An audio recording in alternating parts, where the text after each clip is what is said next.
কিছু কইবি? শুনলাম মাথা নাড়ে। বলার তো অনেক কিছুই আছে, বলার শব্দটুকুর অভাব। ভাইয়ের কাঁধে মাথা রেখে মলিন সুরে বলে, বাপ তো শুধু নামে ছিল লোকটা, সুর তো তার ভাইয়ের ছায়াতেই বড় হইল। আমার ভুল ত্রুটি হইলে বকছো, মারছো। আমার জীবনে সবচাইতে বড় ভুল করছি ভাই। তুমি মারো কাটো, শুধু মুখ ফিরাইয়া নিও না। সুর বাইচ্চা থাইকাও মইরা যাইব, তোমার পায়ে পড়ি ভাই। সুরেলার চোখের নোনা জল টপ টপ করে পতিত হয় কাঁধ বরাবর। সিনান মলিন হেসে বলে, আমার মুখ ফিরাইয়া নেওয়া না নেওয়াতে কিচ্ছু আসে যায় না কারো। দোয়া করি ভালো থাকুক, সুখে থাক। আলগা ডং দেখাইতে আসবি না আমার সামনে, যা সর। সুরেলার চোখ মুখ শান্ত হয়ে আসে।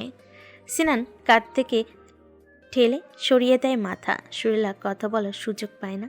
সিনান উঠে চলে যায়। সুরেলার দম আটকে আসে। সেদিন অপরাহ বেলায় রিজ ভাইয়ের কাছে ফিরে যাওয়া তার জীবনের সবচেয়ে ভুল সিদ্ধান্তে উপনীত হয়।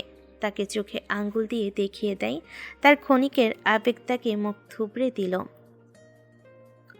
সকালের আলো ফুটতে শুরু করেছে। স্নান চালের বাড়িতে যেন উৎসব মুখর পরিবেশ। বাচ্চাদের হইচই, স্নানের ভয়, কিশোরীদের চাপা স্বরে উচ্ছ্বাস প্রকাশ। মা খালা মামিদের কাজের ফাঁকে গল্প গুজব সব মিলিয়ে যেন আনন্দের বন্যা বয়ে যাচ্ছে। সুরেলা অন্ধকার ঘরের এক কোণে চুপটি মেরে বসে আছে। কান্তিমান নেত্রযুগল শুকিয়ে উঠতে পারে না, জ্বরে ভেসে যায়। এমনও মুহূর্তে সালেহ উদ্দিন বাড়িতে প্রবেশ করে। চোখ মুখ আতঙ্কে বিপন্ন দেখায়। তার মুখ নিশিত, বাকি মুহূর্তে অমানিসা ছেয়ে যায়। কানে কানে রটে যায় গুঞ্জন। এ যে মুখ পড়া হতভাগিনী মেয়ে। আঘাতপ্রাপ্ত শরীরে সাদা শার্ট, জ্বরে নওরিজ মাহবুব। সত্য স্লাইকিত বাহুতে টান পড়ে নাক মুখ কুচকে যায়। কোনো মতে 3টে বোতাম আটকে হাঁপছালো নওরিজ। কামড়ে বিছানা থেকে নেমে চপ্পল পায়ে দিতে দরজা ঠেলে ভিতরে প্রবেশ করে এক মানব। দৃঢ় পায়ে এগিয়ে এসে শিও গাম্ভীর্য ঠাট বজায় রেখে বলে, বিয়ের ঘরে পাগল হয়ে চলে নিজ, চোখ কান খোলা রেখে চলা উচিত ছিল। গ্রামের পাতিমাস্তান ভেবে গায়ে হাত লাগিয়ে ঘুরলে এমনই হবে। তুমি ভাবছো ওদের ক্ষমতা নগণ্য, অপরাধের পরিসর ছোট? আদৌ তা নয়। ওরা নিজেদেরকে খুব স্থিতিশীল ডিভাইন করেছে, যা ধরা খুব একটা সহজ হবে না। সাদমান ভাই, আপনার সিনিয়রগিরি আপনার পকেটে রাখুন। রূপটা না থাকলে বুঝিয়ে দিতাম পাঙ্গাটা কার সাথে পড়েছে। সেবার সুরুজ মিয়া হাড়ে হাড়ে টের পেয়েছে। নওরিজের হেয়ালিপূর্ণ জবাবে সাদমান কপাল কুঁচকাল। 2জন মারা গেছে আর 3জন হসপিটালে আছে পুলিশের হেফাজতে। ভাববে না আমি এবার তোমার সেক্টরে গিয়ে হেল্প করব। স্যার তোমার সাথে কথা বলতে চাইছে সরাসরি। নওরিজ উঠে দাঁড়ালো। এলোমেলো চুলে হাত চালিয়ে বলে, আমি কথা বলে নেব স্যারের সাথে। আর প্রথমে 5জন থাকলেও পরবর্তীতে আরেকটা শুয়োরের উদয় হয়েছিল, যেটার গলায় দা বসিয়েছিলাম। আরেকটা পালিয়েছে। অ্যাকচুয়ালি যেতে দিলাম। মাঝে মাঝে চোরকে ছেড়ে দেওয়াও বুদ্ধিমানের কাজ। সাদমানের মুখে উপয়ে অবগতা। কিছু বলবে নওরিজ, তাকে সুযোগ না দিয়ে পাল্টা প্রশ্ন করে, রূপের কি হাল? ডাক্তার কি বলল? রওশন পৌঁছেছে কি? প্রসঙ্গ বদলানোতে সাদমান বিরক্ত হয়। মুখে বলে, ডাক্তার বলেছে 24 ঘন্টা না যাওয়া অবধি কিছুই বলা যাবে না। প্রচুর রক্তক্ষরণ হয়েছে, আঘাতটা মাথায় লেগেছে, কেসটা ক্রিটিক্যাল। তবে আশা রাখতেই হবে। রহসান পৌঁছেছে একটু আগেই। রূপের কেবিনের সামনে দাঁড়িয়ে যে কোনো মুহূর্তে এসে হামলা চালাতে পারে। তোমার ভাগ্য ভালো, ছবি এখনো কিছুই জানে না। নওরিজ মুখটা মলিন দেখায়। দীর্ঘশ্বাস ফেলে বলে, সাদমান ভাই, আমার জীবনের সবচেয়ে জঘন্যতম মুহূর্ত ছিল। যদি ডিলিট করতে পারতাম। রূপের কিছু হলে আমি নিজেকে ক্ষমা করতে পারবো না। কামরায় তৃতীয় ব্যক্তির আগমন। নওরিজ সাদমান দুজনই তাকায়। রওশন এগিয়ে আসে। সাদমানের দিকে এক পলক তাকিয়ে নওরিজের আপাত মস্তক দেখে নেয়। স্বাভাবিকভাবেই শুধাই, তুমি ঠিক আছো? হাতে কোপ লেগেছে শুনলাম। নওরিজ রওশনের কাঁধে হাত রেখে বলে, আমার ছোট বোনটাকে আগলে রাখতে পারিনি। ভালো থাকি কি করে? যতক্ষণ ও ঠিক না হচ্ছে, রিজ ভাই ডেকে শান্তি দিচ্ছে, আমি ঠিক থাকবো না। রওশন। রওশন নিজেকে ধরে রাখতে পারে না। আল্লাদি বোনটা তাদের নয়নের মণি। আর সেই কিনা হাসপাতালের কামরায় বাঁচার জন্য লড়াই করে যাচ্ছে। হাসপাতালের করিডোরে বসে সবাই। সামিনা বেগম কেঁদে কেঁদে মূর্ছা গেছেন। আপাতত স্যালাইন দিয়ে রাখা হয়েছে। নোমান মাহবুব বসে আছেন চিন্তিত মুখে। রমজান মিয়া তার পাশেই দাঁড়িয়ে আছে থমথমে মুখে, মুখচোপা ভয়ে বিপন্ন তার। রেবেকা বানু এক কোণে দাঁড়িয়ে আছে, চোখ মুখ রক্তিমতার রেশ। রূপসা সবারই যে আহ্লাদী। নওরিজের আগমনে রেবেকা বানু ছেলের কাছে এগিয়ে আসেন, উদ্বেগ ভরা কণ্ঠে বলেন, আব্বা, আপনি এখানে কেন? কামরায় ডাক্তার রেস্ট নিতে বললো না? গায়ে জ্বরও দেখছি। কপালে গলায় হাত দিয়ে তাপমাত্রা পরখ করেন ভদ্র মহিলা। ছেলেটি একটু 19-20 হলেই অসুখে পড়বে, আর এখানে তো এত বড় ঝড় বয়ে গেল। নরিজ মেয়েকে আশ্বাস দেয়, আম্মা ঠিক আছে, আমি চিন্তা করবেন না। চাচি আম্মার কি অবস্থা? জ্ঞান ফিরেছে? হুঁশে ফিরলেই কান্নায় ভেঙে পড়েন। নার্স ইঞ্জেকশন দিয়ে গেল, এখন ঘুমোচ্ছে। নরিজ উষ্ণ শ্বাস ফেলে বাবার পাশে বসে। নোমান মাহবুব ছেলে মাথায় হাত বুলিয়ে বলে, আমার বাচ্চাদের উপর যার চোখ পড়েছে তাদের চোখ উপরে শকুনকে খাওয়াবো। কার এত বড় কলিজা আমি ছিঁড়ে বের করে দেখব। আব্বা আপনি শান্ত হন, ওসব পরেও দেখা যাবে। আপাতত রূপের জন্য দোয়া করি সবাই। আমাদের তোতা পাখি আমাদের মাঝে ফিরুক জলদি করে। নোমান মাহবুবের চোখ চিকচিক করছে। নরিজ চাচার দিকে তাকায়। রমজান মিয়া থমথমে গলায় বলে, কেউ রেহাই পাবে না। কচু কাঁচা কাটবো সব কটাকে। সাদমান এগিয়ে এসে বলে, এতক্ষণে পুরো গ্রাম এসব নিয়ে চর্চা হচ্ছে। সুরেলার ভাই কি যেন নাম, সিন মনে হয়। ওকে ফোন করে কথা বলে নাও। বিয়েটা তো হচ্ছে না আর আজ। ওদের ক্লিয়ার বলে দাও, আশা না থাকে। রেবেকা বানু তেলে বেগুনে জ্বলে উঠল যেন। এদিক এগিয়ে এসে শক্ত গলায় বলেন, এখানে জান নিয়ে টানাটানি বিয়ের কথা উঠছে কেন? ও মেয়েটাই কুফা। আমার আব্বার জীবন আসতে না আসতেই যে খেয়াল দেখালো, বাকিটা জনম তো পড়েই আছে। আম্মা অনুগ্রহ করুন, এখন তর্ক করার শক্তি ইচ্ছে কোনোটাই নেই। সাদমান ভাই, আমার ফোনটা বোধহয় গাড়িতেই পড়ে আছে। আপনার ফোন না থাক চাচা, আপনারটা দিন। সালে চাচার নাম্বার আছে তো নাকি? রমজান মিয়া অতশত না ভেবে ফোনটা বের করে দেয়। নরিজ মাহবুব আর চোখে সাদমানের দিকে তাকিয়ে উঠে চলে যায় নির্জনে। সালেহ নামে সংরক্ষণকৃত নম্বরে ডায়াল করতে রিসিভ হয়, যেন ফোনের অপেক্ষায় ছিল। সেখানে ফোন চেপে চুপ থাকে। নরিজ মিয়া ভাই, এসব কি শুনলাম? রিজ বাবা, রূপসামা ঠিক আছে তো? মাহবুব গলা খাকারি দিয়ে বলে, চাচা আমি রিজ বলছি। ফোনের ওপাশের ব্যক্তি অবাক হয়। অবগতাকে পিছু ফেলে সালেহ উদ্দিন বলে, উঠোন রিজ বাবা, তুমি ঠিক আছো তো? রূপসার মায়ের কি খবর? ভর্তি মানুষের চোখে মুখে উদ্গ্রীবতা। ঘরের দরজায় উদাসীন চোখে তাকিয়ে আছে সুরেলা। স্নান বাবার পাশে দাঁড়িয়ে কথা শোনার অভিপ্রায়। রিজ ভাই বিয়ের জন্য মানা করবে নিশ্চয়ই। এমন পরিস্থিতিতে বিয়ের প্রসঙ্গ বেমানান, তবে তার মেজাজ খারাপ হচ্ছে। এত খরচের কথা নাইবাদ হলো। গ্রামবাসীর কটু কথা কিভাবে থামাবে? সে সূক্ষ্ম চোখে বোনের দিকে তাকায়। কি মনে করে বাবার কান থেকে ফোনটা কেড়ে নেয়, কানে ফেলে বলে, রিজ ভাই, সিনান বলছি, সুর কথা বলবে আপনার সাথে। উপস্থিত সকলের চোখ কটর থেকে বেরিয়ে আসার উপক্রম। সিনান সব উপেক্ষা করে ফোনটা সুরেলার দিকে বাড়িয়ে বলে, কথা বল। সুরেলা থতমত খেয়ে যায়। ফোনে কথা বলবে মানে? সে মিনি সুরে কিছু বলবে। সিনানের ধমকে কাপা হাতে ফোনটা নেয়, চোখ বাঁধন ছিন্ন করে। ভাইয়ের উদ্দেশ্যটা কি? হাতুম পেশার মতো দাঁড়িয়ে না থেকে ভিতরে গিয়ে কথা বল, যা। খেকিয়ে ওঠে স্নান। সুরেলা ভেজা চোখে ভাইয়ের দিকে তাকায়, নাক টেনে ফোন হাতে ভেতরে চলে যায়। কান্নার গলায় জট পাকিয়ে আসে। কানে ফোন চেপে ভঙ্গুর গলায় বলে, রিজ ভাই। নরিজ মাহবুব আটকে রাখা শ্বাস ছাড়ে। এ কোন দোটানায় পড়ল সে? এই কন্দনরত সুর বড্ড পীড়াদায়ক। কাঁদছো কেন? সুখে কাঁদছি, বুঝছেন? সুরেলার খিটখিটে গলায় নরিজ ঠোঁট পাকায়। পুরো ভাইয়ের কার্বন কপি, রসকস নেই একেবারে। কোথায় উদ্বেগ প্রকাশ করে হালচাল শুধাবে তা না, তেরামো করছে। নরিজ নরম গলায় বলে, আমি ঠিক আছি, চিন্তা করো না, রূপকে নিয়েই যা চিন্তা। দোয়া করো পিচ্চিটার জন্য। সুরেলা কিছু বলে না। আঁচলের ঘন ঘন নাক মুখ মোছার দরুন মুখশ্রী রক্তিম হয়ে উঠেছে। নরিজ মাহবুব ঠাউর করতে পারে ওপাশে ব্যক্তিগত রমণীর কান্নার বেগ। সে স্নেহের সুরে ডাকে, এই ডার্লিং, কাঁদছিস কেন? তোকে নিতে পালকি আসবে না সেজন্য? স্বামীর বাড়ি আসার জন্য এত উদ্বেগ? আপনার মাথা। আচ্ছা। সুরেলা নাক ঝেড়ে নিজেকে ধাতস্থ করে বলে, আপনি নামক লোভ আমাকে পুরোপুরি নিঃশেষ করে দিল রিজ ভাই। নওরিজের কপালে সূক্ষ্ম ভাঁজ পড়ে। শৈলের কথায় কেমন একটা ভঙ্গুরতার আভাস। মনে হচ্ছে মেয়েটা ভেঙে পড়েছে, কিন্তু কেন? সে গম্ভীর গলায় শোধায়, হয়েছেটা কি বলবি নাকি ফ্যাস ফ্যাস করে কাঁদবি? সুরেলা কিছু পল থম মেরে দাঁড়িয়ে থাকে।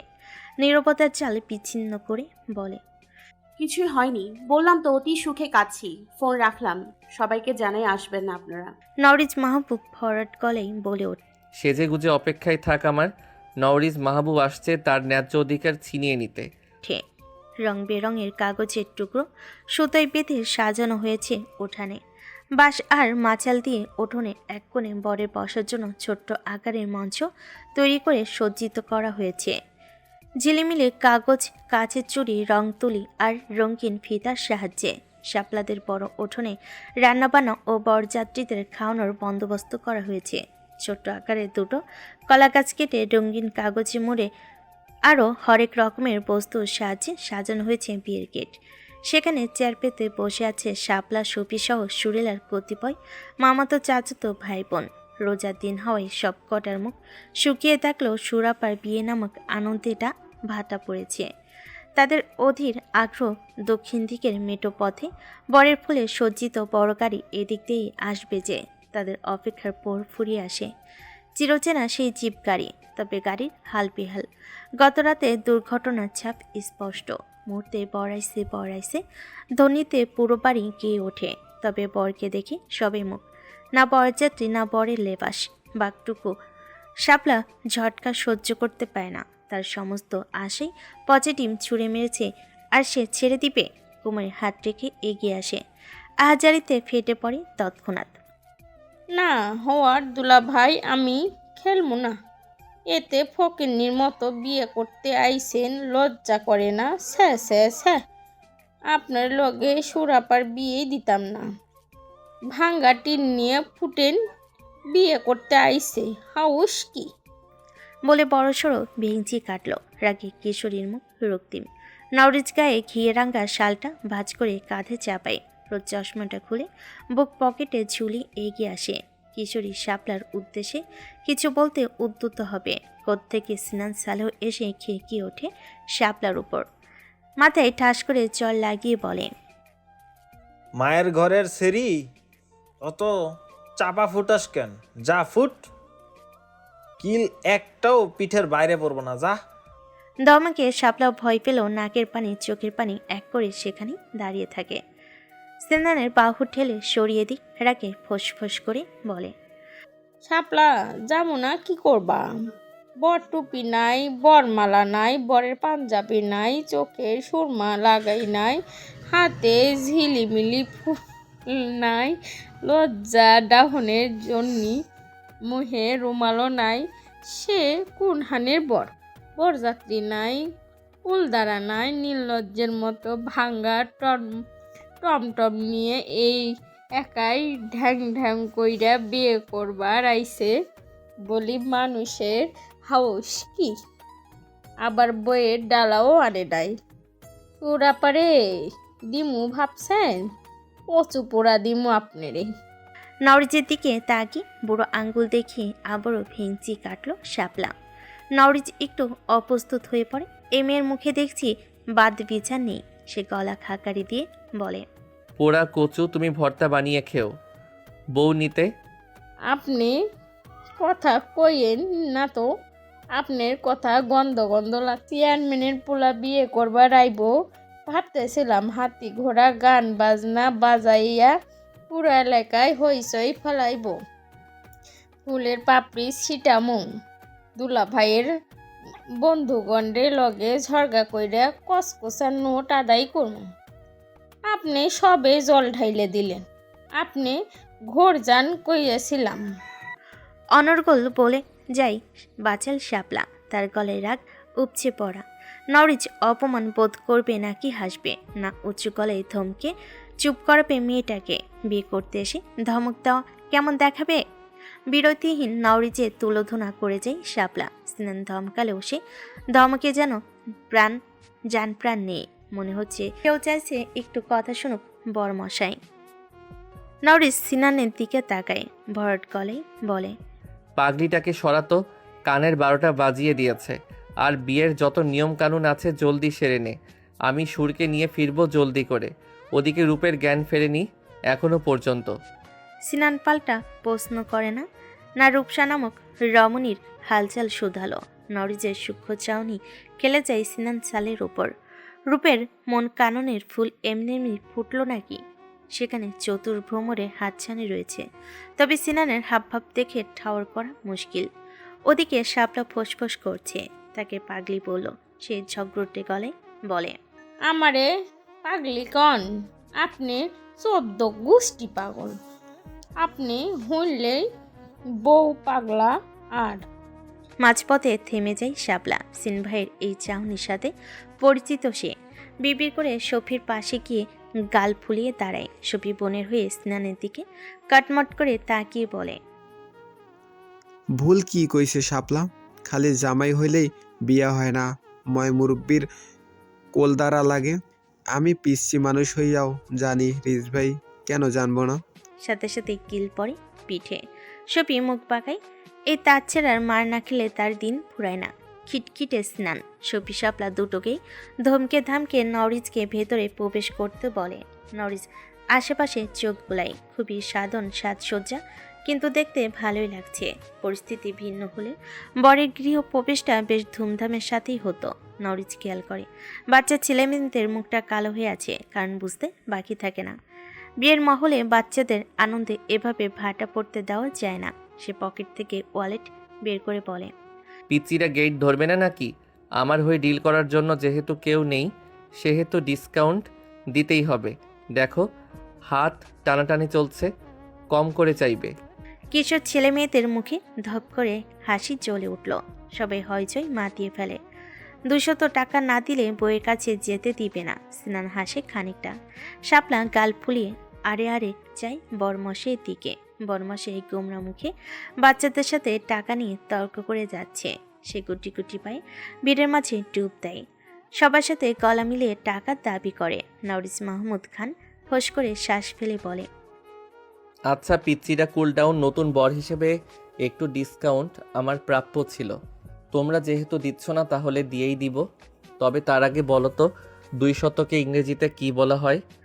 উপস্থিত কিশোর কিশোরীদের মাঝে চাপা গুঞ্জন শুরু হয়। শাপলা বোকা বোকা ভঙ্গিতে সিনানের দিকে তাকালো। সিনান নাক চুলকানোর বাহানে মুখ লুকিয়ে ফিসফিসিয়ে বলল, মায়ের ঘরের গাদি স্কুলে ঘাস কাটতে যাস? ট্রু হাইড্রেট হবে। শাপলা মিষ্টি করে হেসে নরিজের দিকে ফিরে জবাব দিল। সিনানও মুচকি হাসে বোকাশোকা শাপলার চঞ্চলা স্বভাবে। ধরম করে দরজা খুলে ভেতরে প্রবেশ করে এক রমণী। চৌকিতে ধপাস করে শুয়ে পড়ে, হাসিতে ফেটে পড়ে। গড়াগড়ি খাবার উপক্রম সুরেলা দেখে না তার হাসি। মেঝেতে বিছানো শীতল পাটির ওপর নিচ্ছোট্ট রংচটা টিনের বাক্স আজ উন্মুক্ত। নিজ শৈশব থেকে কিশোরী অবধি সব স্মৃতি সেই বাক্সে বন্দি থাকে। আজ সেই স্মৃতি মুহূর্ত ছুঁয়ে দেখে সুরেলা। মাটির পুতুল, হাতি, ঘোড়া, হাড়ি পাতিল, ছোট সাইজের কাচের চুড়ি, পুতির মালা, লাল সবুজ রঙের চুলের ফিতা, পুরনো বর্ণমালার বই, বাঁশি, পুরনো ক্ষয়ে যাওয়া দুল, চুড়িমালা, খেলনা, ক্যামেরা, মোবাইল, আরও টুকটাক অনেক কিছুই। অধিকাংশই সিন ভাইয়ের কিনে দেওয়া। কিছু কিছু সে লুকিয়ে লুকিয়ে জোলাবাড়ি সুতো কেটে 2-3 পয়সা টাকা কামিয়ে সখীদের সাথে লুকিয়ে মেলা থেকে কিনে এনেছিল। পরে ভাইয়ের কেলানি খেয়ে ব্যবহার করা দূর লুকিয়ে রাখতে হয়েছিল। বাক্সতে আছে কয়েকটা ছবি তার আর সিন ভাইয়ের। ঈদের দিন স্টুডিওতে গিয়ে উঠেছিল খুব ছোটবেলায়। ভাইয়ের কোলে বসে দন্তহীন চলে হি হি করে হেসেছিল। কপালে তার ইয়া বড় নজর কাড়া টিপ। সুরেলা ছবিগুলোই আঙ্গুল বুলিয়ে মলিন হাসে। অমূল্য রত্ন এগুলো সুরেলা গুছিয়ে আবারও বাক্সবন্দি করে তালা ঝুলিয়ে চৌকির নিচে রেখে দেয়। মাথা তুলে তাকাতে দেখে তার প্রাণপ্রিয় সই রাগে ফোঁস করছে। সে মুচকি হেসে বলে, আচ্ছা বল, হাসছিলি কেন? মারিয়া মুখ বাঁকিয়ে বলে, তোর বয়স্ক ভাতার আইসে শাপলা মেয়েটা তো সাবান পানি ছাড়াই ধুইয়া দিল, একটুও রহম করলো না। কি হয়েছে? সুরেলা স্বাভাবিকভাবেই প্রশ্ন ছুড়ে। মারিয়া বাঁকা চোখে চাই, মুখ বাঁকিয়ে বলল, খুব দরদ দেখতেছি বয়স্ক ভাতারের জন্য। আমার বলার মুড নষ্ট হইয়া গেছে সই, আর কইতাম না। সুরেলা দ্বিতীয়বার শুধায় না দেখে মারিয়া হতাশ হয়। বান্ধবীর চোখে মুখে উদাসী ছাপটা বুঝতে অসুবিধা হয়নি তার। সে কিছু বলবে এর আগেই খিল আটকানোর শব্দ হয়। মারিয়া সুরেলা দুজনেই চমকিত চাহনিতে দৃষ্টি ফেলে দরজার দিকে আগত ব্যক্তিকে দেখে দুজনের চোখ চড়কাচ। চোখের কালো রোদ চশমা ঠিকঠাক করে ভাব নিয়ে এগিয়ে আসে আয়ালি বেগম। মাথার ঘোমটা খুলে আঁচল কোমরে বাঁধে, পান খাওয়ার টকটকে মুখ নাড়িয়ে বলে, বুবু, তোর ভাতারের দিলটা বহুত বড়। বাচ্চাগুর লগি 200 টাকার লাগি খসখস কইরা 1000 টাকা ধরাই দিল। সুযোগ বইজা আমিও 2 হাত মেইলা দাঁড়াইছি। ওমা, আমার চোখে চশমা পরাইয়া 500 টাকা আসলে গুইজা দিল। মারিয়া হেসে নওরিচ মাহবুব খানের তারিফ শুরু করে দেয়। সুরেলা বাঁকা চোখে চায়। বিদ্যা হেসে নাতনে থুতনি ধরে বলে, বুবু জান ডল লাগে। জ্বর কেন লাগবো বুবু? বারে কবুল কইয়া তার নামে কুরবান হইবে বলে কথা। আমি কি বকরি নাকি যে কুরবান হব? আমি সুরেলার সালহে, আমাকে পেতে হলে তাকে কোরবান হতে হবে। আয়ালি বেগম চশমাটা সুরেলাকে পরিয়ে দেয়। দুহাতে তালি বাজিয়ে আনন্দ প্রকাশ করে বলেন, এই না হইল কথার মতো কথা।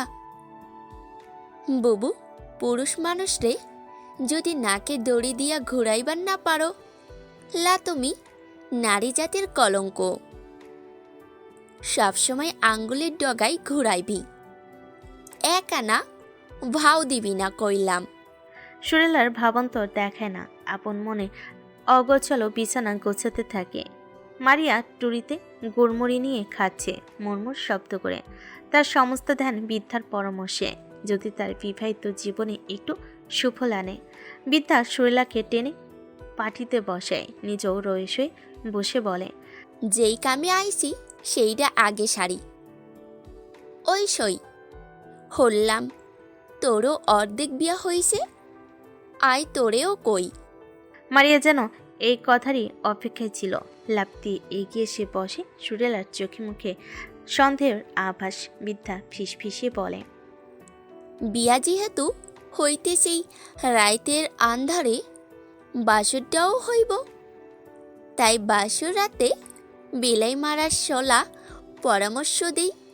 কি কসলা বুবু? নেত্রযুগ্ন কোটর থেকে বেরিয়ে আসার উপক্রম। বুকের ভিতর যেন অজানা ঝড় শুরু হয় সুরেলার। লাজে কান ভারী হয়ে আসে, কপাল যুগল রক্তিম আভায় ছেয়ে যায়। ওদিকে মারিয়া মুখ ভর্তি মুড়িগুড় চিবুতে চিবুতে শুধায়, বুবুজান, বাসরাতে বিলাই কেন মারতে হইব? নিরীহ পানিটারে মারলে তো আল্লাহ গুনাহ হইব। ফর্সা মসৃণ কালে ঠাস করে চর পড়ে। মারিয়া ফুলো গালে হাত দিয়ে ফ্যাল করে যায়। আয়ালি বেগম ব্যঙ্গস্বরে বলেন, ওহ কথা হইন না মনে হয় ফিডার খায়, কিচ্ছু বোঝে না। সোয়াক রাতে কোন বিলাই মারে জানোস না? মারিয়ার মুখটা চুপসে যায়। সে তো জানে টুকটাক, তবে একটু আধটু অবুঝমন গভীরভাবে শুনতে চেয়েছিল। বিদ্যা সুরিলার দিকে তাকিয়ে মুচকি হেসে বলে, বিলাইটা তুই মারবি, বুঝলি? বিলাই যতই মাছের খোঁজ করুক, মেউ মেউ করে ভোলানোর চেষ্টা করুক, বুবু তুই আজ রাতে একদম গলবি না। আজ রাত কেন আগামী 7 দিন পাত্তাই দিবি না। মনে রাখিস, সহজে পাইলে মানুষের কদর ফইরা যায়। বুঝাইবার পারছি? সুরেলা লাজে কথা বলার ভাষা হারিয়ে ফেলেছে, তবুও নানির কথায় ছোট্ট করে মাথা নেড়ে সম্মতি প্রকাশ করে। বৃদ্ধার সলা পরামর্শ থেমে নেই। লাজে সুরেলা পারে না, সেখানে জ্ঞান হারায়। কিসব লজ্জালো কথাবার্তা। ওদিকে মারিয়া বেশ লজ্জা পাই, খুঁচিয়ে খুঁচিয়ে ইনিয়ে বিনিয়ে বৃদ্ধাকে আরও উস্কে দেয়, অবুঝ প্রশ্ন করে বসে। বৃদ্ধা চাপা সরে ধমকালো, হাসি মুখে জবাব দিয়ে যায়। বৃদ্ধ বদ্ধ ঘরে তিনজন যুক্তি বুদ্ধিতে আটকে রয় বেশ সময়। আরে শালাবাবু, তুমি তো খান বংশের মান ইজ্জত ধুলোয় মিশিয়ে দিলে। সি সি সি, পুরো গ্রামে রটে গেছে খান বাড়ির বড় ছেলে খালি হাতে বিয়ে করতে এসেছে, তাও একা একাই। সবাই সি সি করছে আর মুখ দেখে হাসছে। বড় দুলাভাই, এত বড় ধোকা তো আমার প্রাক্তন প্রেমিকাও দেয়নি। বলেছিলেন সুরদের বাড়িতে বসে আছেন, আধা ঘন্টা হলো, তবেই না আমি এলাম। আস্তাক ফিরুল্লাহ, শালাবাবু শ্বশুর বাড়িতে বসে কী সব বলছো? কারো কানে পৌঁছলে চাটাপিটা করে খেদাবে।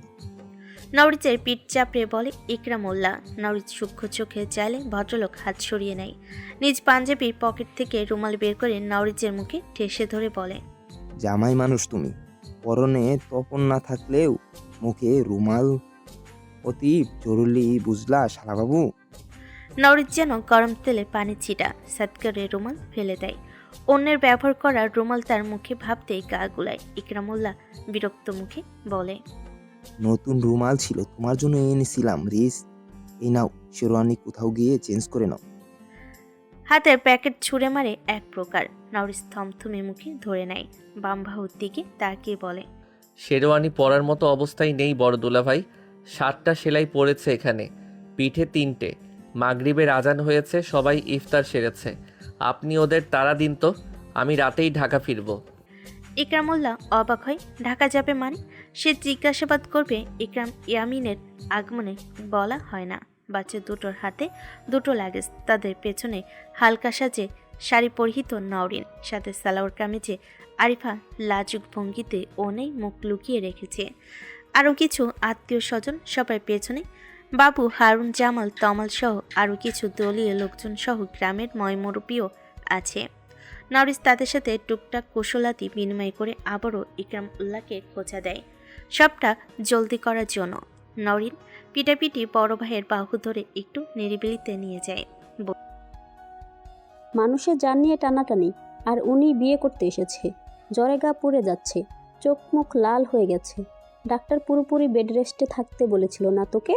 ঢ্যাং ঢ্যাং করে বিয়ে করতে এসেছেন মজুমদার মিয়া। বিয়ে কয়েকদিন পিছিয়ে গেলে কোন মহাভারত অশুদ্ধ হতো শুনি? বলতে বলতে হালকা শব্দ করে ফুপিয়ে ওঠে নওরিন। ভাইয়ের কপালে আবারও হাত রাখে। জ্বর শরীর নিয়ে দাঁড়িয়ে আছে। নওরিজ মাহবুব সিও চুলের ভাঁজে হাত গলিয়ে বলে, অনেক কিছুই হতো রিন, মেয়েটাকে কথা শুনিয়ে ভেঙে গুড়িয়ে দিত কতিপয় নর্দমার কীট। হায়, মেয়েটাই তো সব আমার, তো আর কেউ না। নওরিজ বোনের মাথায় গাঁটটা মারে। নওরিন মায়ের পাঠানো প্রেসক্রিপশন অনুযায়ী ওষুধ কিনে সাথে করে এনেছে। একটা একটা করে ওষুধ বের করে ভাইকে খাওয়ায়। নওরিজ মুচকি হাসলো। আল্লাহ, আচ্ছা দে ওষুধ, আর চিন্তা করতে হবে না, আমি ঠিক আছি। ভাইয়ের বিয়ে এনজয় কর। বাদ মাগরিবের পরপরই বরযাত্রীকে খাওয়ানোর জন্য বসানো হয়। সিনান নিজ হাতে তদারকি করছে সব। বরকে যে টেবিলে বসানো হয়েছে সেই টেবিলে বর সাহেবের শালিকারা ঘিরে রেখেছে। বরকে বেড়ে ধেড়ে খাওয়াচ্ছে আর দুষ্টু মিষ্টি ঝগড়ায় মহল বানিয়ে রেখেছে। বিশাল বড় প্লেটে সজ্জিত বাঙালি খাবার। নওরিজ নেড়েচেড়ে দেখে, কচুর মতি দিয়ে নকল ডিম বানিয়ে ভেজেছে, শাকের সাথে ডুবলা ঘাস মিশিয়েছে, মাছের ভেতর লঙ্কা গুঁড়ো উকি ঝুঁকি দিচ্ছে, মুরগির রোস্টের পেটের ভেতর দুটো ডিম ঢুকিয়ে রেখেছে। বড় দুলাভাই ডাল খেয়ে মুখটা যা বানালো, নিশ্চয়ই লবণ নয়তো চিনি মিশ্রিত করেছে। টুকটাক খুঁজতে গেলে আরও ভেজাল খুঁজে বের করা যাবে। নওরিজের অত সময় নেই হাতে। গ্রাম বাংলা বরের থালার সাথে এর আগেও পরিচিতি লাভ করেছে। সে ইকরামুল্লাহর হাতে 1000 টাকা ধরিয়ে ঝামেলা বিদায় করার তাড়া দেয়। সেই মুহূর্তেই উপস্থিত হয় আইয়ালি বেগম। নওরিজের কাঁধে হাত রেখে মধু মিশ্রিত কণ্ঠে শুধায়,